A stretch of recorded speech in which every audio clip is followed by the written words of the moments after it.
హరే కృష్ణ. మనము దేవునికి భక్తి ఏ విధంగా చేస్తున్నామంటే, బిజినెస్ రూపకంలో వ్యాపార చేసినట్టుగా చేస్తూ ఉన్నాం. మనము గుడికి వెళ్తాము, కోరికలు, వ్యాపారం అంటే నువ్వు నాకు ఇది ఇస్తే నీకు నేను ఇది ఇస్తా, లేదంటే నేను నీకు ఈ పూజ చేస్తా. ఈ విధంగా భక్తులందరూ వ్యాపారంలాగా చేస్తారు. నాకు 1 కోటి రూపాయలు కావాలి, నేను నీకు ఇది ఇస్తా, లేదంటే నా అప్పులు తీరిపోవాలి, నేను అది మీకు ఇస్తా దేవుడా అని మొక్కడం, బాగా కోరికలు. భక్తి ఏంటంటే నవవిధ భక్తి అని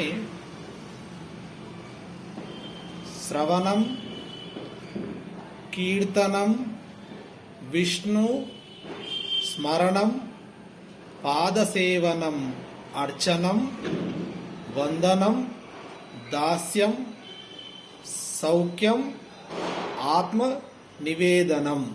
ఇది నవవిధ భక్తి అని. మరి శ్రవణం అంటే ఏంటంటే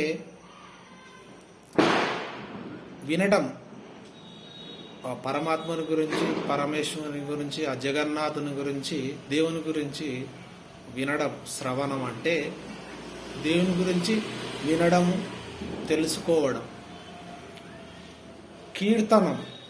కీర్తనం అంటే ఈ పాటలు చెప్పుకోవడం కానీ, చెప్పడం కానీ, చేయడం కానీ, ఇది కీర్తనం. పాటలు కానీ, పద్యాలు కానీ కీర్తించడం, కీర్తనలాగా పాడటం, చేయడం కీర్తనం.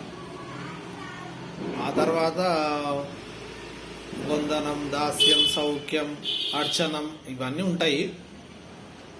భక్తి అనేది ఈ నవవిధ భక్తి అనేది ఈ విధంగా ఉంటుందని మన శాస్త్రంలో చెప్పబడింది. హరే కృష్ణ.